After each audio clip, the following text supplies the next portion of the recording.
Se você gosta de histórias de terror e creepypastas, você não pode deixar essa chance passar.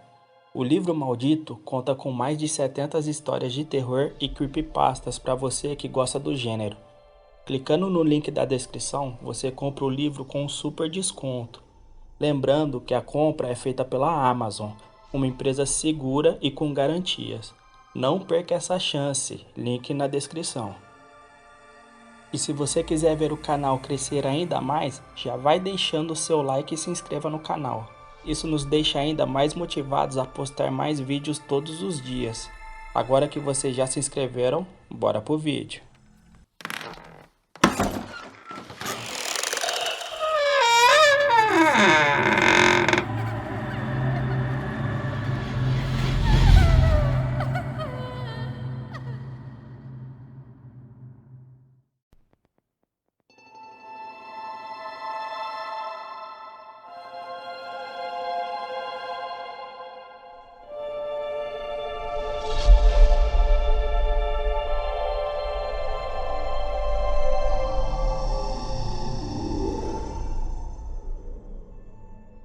Olá, eu e minha prima Rebeca decidimos passar o feriado da Sexta-feira da Paixão na roça, onde uma amiga nossa morava com seus pais, a convite da mesma. Nunca fomos lá antes, e quando chegamos, vimos que foi a melhor coisa que fizemos. Estar perto da natureza é tudo. Na noite de sexta-feira, fazia muito frio por lá, e decidimos acender uma fogueira lá fora. Rebeca olhava a paisagem noturna daquele lugar com os olhos cheios de curiosidade. Começou a fazer perguntas sobre uma casa de palha um pouco distante dali, porém era uma casa vizinha. Nossa amiga a interrompeu antes que Rebeca terminasse a pergunta. Ela parecia muito séria naquele instante e nos dizia para sequer olhar para o rumo daquela casa. Mesmo separado por uma cerca de arame e do outro lado do pasto, aquela humilde casa parecia de pouca iluminação. Havia uma chaminé saindo um pouco de fumaça e uma janela com algo iluminando, que parecia uma vela acesa. Ficamos até tarde em volta da fogueira, nos aquecendo e clareando, enquanto tudo em volta era total escuridão e frio. Havia alguns barulhos estranhos de beira de córrego e também os animais da própria roça. Quando nossa amiga nos apressou para irmos dormir, faltava 20 minutos para dar 3 horas da madrugada. Não entendemos a reação de pressa dela e começamos a se perguntar o motivo. Ela acabou nos contando que em época de quaresma ou datas religiosas envolvendo Cristo, sempre às 3 horas da madrugada, ouvia por lá gritos altos de uma mulher que via da antiga casa daquela pouco distante. Ela nos dizia que quem morava lá era uma mulher idosa que mexia com feitiçarias pesadas, tanto que usava das mesmas feitiçarias para destruir vidas. Até que um dia ela foi encontrada morta, com uma corda no pescoço, por pessoas que a procuravam para fazer os serviços de magia.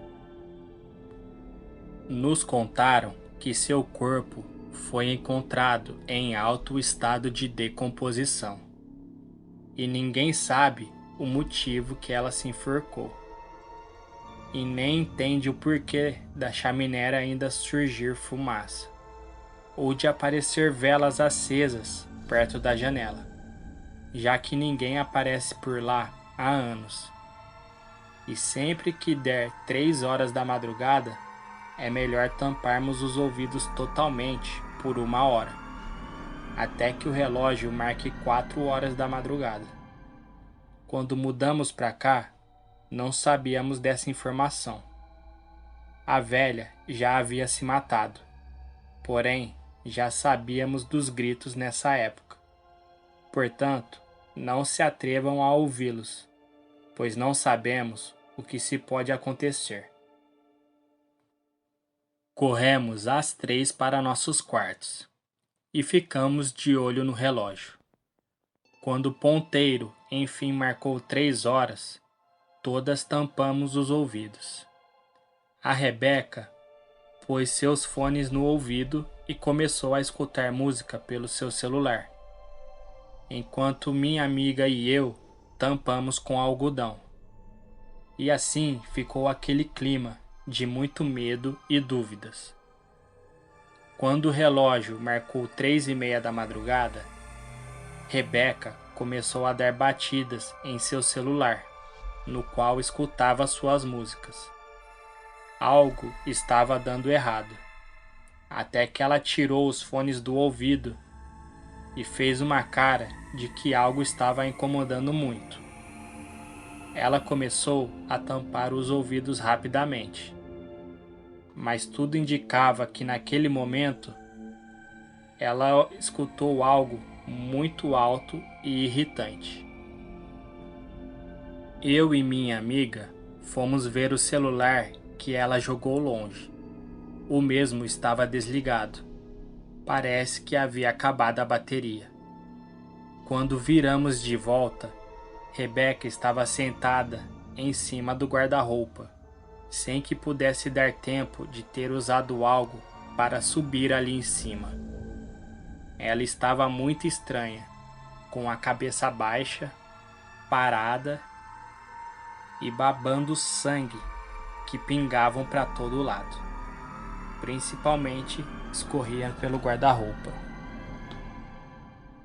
Minha amiga me deu uma encarada e me pegou pela mão, me tirando junto com ela de dentro do quarto. Corremos para a cozinha, ainda com os nossos algodões nos ouvidos. Ela pegou papel e caneta e escreveu, dizendo que Rebeca escutou os gritos da velha bruxa, que era para mim ficar calma e que os pais dela voltariam na manhã seguinte. Ao terminar de ler, Rebeca também apareceu na cozinha, com a boca cheia de sangue e os olhos vidrados. Ela sorria maquiavelicamente para nós. De repente, ela agachou no chão e começou a fazer estranhos movimentos, todos contorcidos. Dava para ouvir ossos estalando pelo corpo todo, até que ela se posicionou em pé diante de nós novamente. Ela se aproximou de mim, enquanto eu ficava parada, sem reação, até que foi para o rumo da minha amiga. Pegou na mão dela e começou a ler.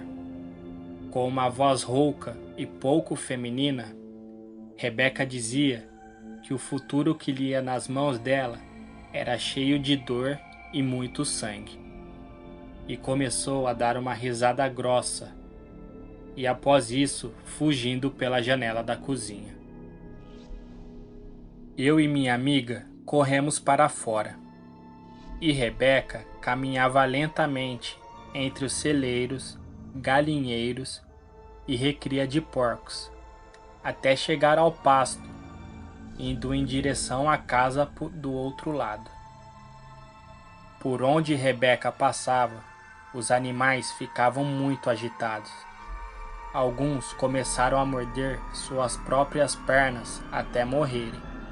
Alguns cavalos ficaram tão agressivos que derrubaram as portas do celeiro e saíram correndo. Os porcos começaram a se deitar compulsivamente pela lama, tentando se esconder. As galinhas começaram a atacar umas às outras, e alguns gados no pasto batiam suas cabeças contra as árvores. Rebeca, por fim, entrou na casa do outro lado, enquanto minha amiga me conduzia correndo, com o intuito de ajudar ela antes que fosse tarde demais. Ela carregava em uma das mãos uma pequena garrafa contendo água. Dizia que era água benta. Ao atravessarmos a cerca e o pasto, enfim chegamos até aquela casa. Já era por volta de 4h15 da madrugada. Nos deparamos em seu interior. Um imenso caldeirão preto em cima de uma fornalha. Havia vários quadros de demônios espalhados por toda a casa, sem falar nas diversas velas pretas acesas por todo lado. Havia também um pequeno caixão na mesa da cozinha, com um crânio de algum animal desconhecido. Rebeca estava em outro cômodo pequeno.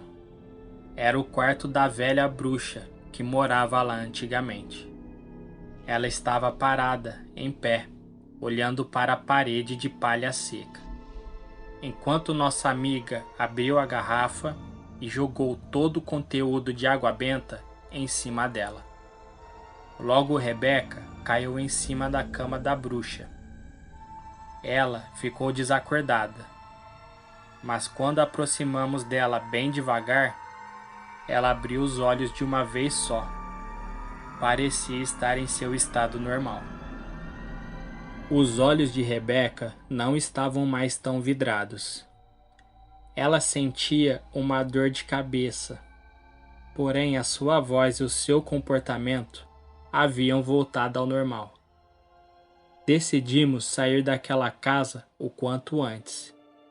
E quando estávamos atravessando o pasto escuro, perguntei para minha amiga o que a Rebeca possuída disse a ela quando leu a sua mão. Ao terminar de nos contar o futuro maldito falado pela bruxa, um par de olhos vermelhos surgiu no escuro do pasto. Esses olhos se aproximaram bem rápido em direção da nossa amiga. Quando pudemos enxergar pela luz da lua, era um boi, muito grande que parecia estar possuído. Ele fincou seus longos chifres perfurando pulmões e o abdômen da nossa amiga, que agonizava no chão até perder a sua vida. O boi estava parado perto de nós, olhando tudo com aqueles olhos brilhantes ao escuro em tom vermelho. Ele começou a fazer alguns barulhos estranhos. Contorceu seu pescoço, o girando, até quebrá-lo e cair também morto no chão. Rebeca diz até hoje não se lembrar de nada, depois em que ouviu os fortes gritos irritantes da bruxa. Enquanto os pais de nossa amiga se juntou com alguns padres, pastores e até alguns pais de santo para um descarrego único naquela casa que era da bruxa. O descarrego envolvia incendiar aquela casa e cobrir suas cinzas com muita terra por cima. Porém, nem assim a bruxa deixou de atormentá-los na quaresma. Toda a noite, às 3 horas da madrugada, em dias de quaresma, ela voltava para atormentá-los e fazer mais vítimas. Essa é a minha história. Acredite se quiser.